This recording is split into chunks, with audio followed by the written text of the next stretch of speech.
allegations against Raymond James included that its employee, at the direction of Ariel Quiros, inappropriately transferred investor funds to purchase J-Peak, failed to adequately supervise its employees, and did not follow its own supervisory procedures.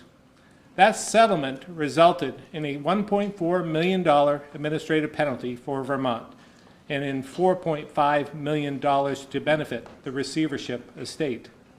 Today, we are here to announce a new settlement with Raymond James, reached with J-Peak receiver Michael Goldberg and signed just this afternoon.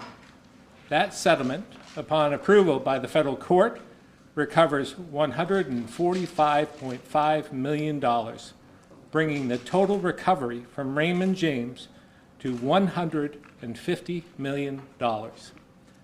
I'm very pleased to share that the money will be used by the receiver to pay all 42 contractors and 513 trade creditors, which are the other unpaid businesses, nonprofits, and municipalities, and 169 project investors.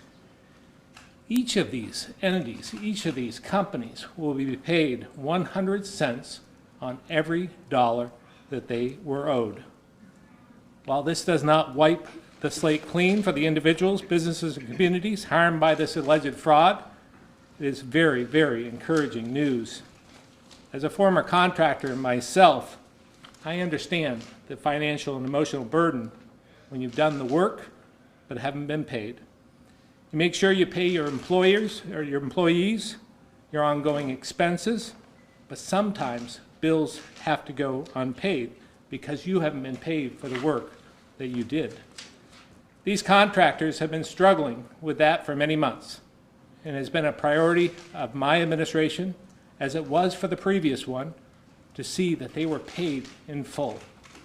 I want to thank Receiver Michael Goldberg, as well as DFR Commissioner Michael Pieciak and his team for their work on making this settlement possible. I know it's very meaningful for them to share this news today on the one-year anniversary of filing this civil suit. Mr. Goldberg will discuss the case and settlement further, but I want to talk a little bit more about the impact this will have locally and throughout our state.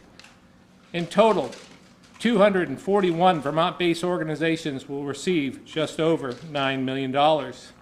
This includes 35 Vermont contractors who will receive $6.4 million and 206 trade creditors receiving $2.6 million. Like the contractors, these businesses, nonprofits, and municipalities lost significant sums from this matter. And those losses did not just affect the unpaid organizations, but our entire economy. A few examples of the positive impact repayment will have on these creditors. They include Lyndonville Electric Department, which will be paid nearly $350,000 for past electrical usage, and can now avoid having to recover this debt through its 5,600 ratepayers. Similarly, Vermont Electric Cooperative will be paid $385,000 for past electric usage, saving its 30,000 ratepayers from experiencing higher rates.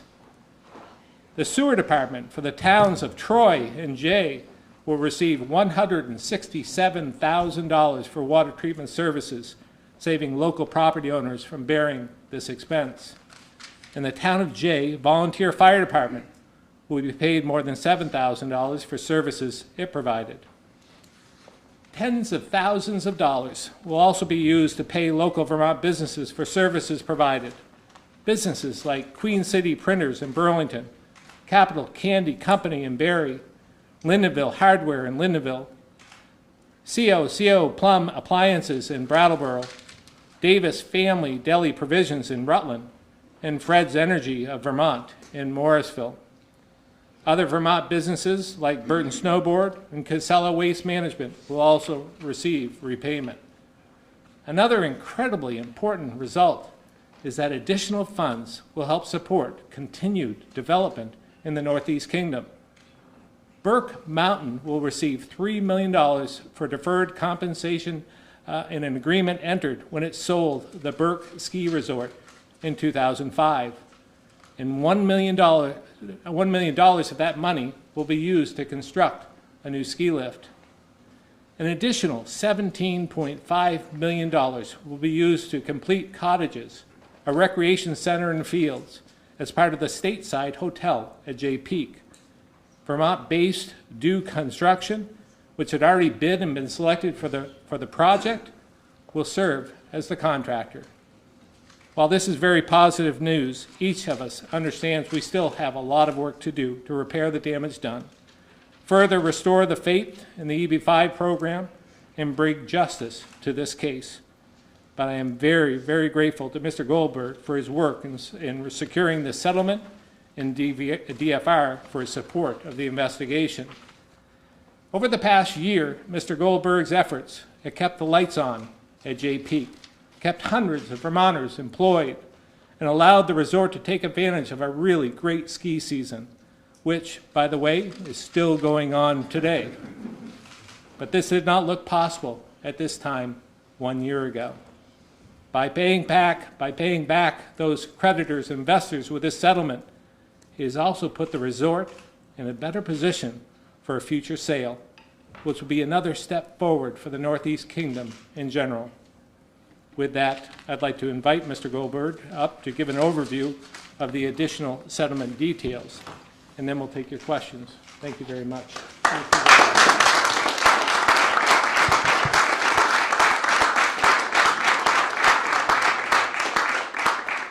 Thank you, Governor. I think what needs to be stressed is this result is not the efforts of any one person. It's really a result of teamwork. And before I get into the details of the settlement agreement, I want to just give some acknowledgement to the people who really helped get us where we are today. You know, the SEC starts this thing by filing a lawsuit, and through their investigation, they serve as a catalyst for where we are today, and we wouldn't be here without their lawsuit. Additionally, we wouldn't be here without the state of Vermont. The governor's office, both the prior administration and this administration, have been incredibly supportive of our efforts to get here.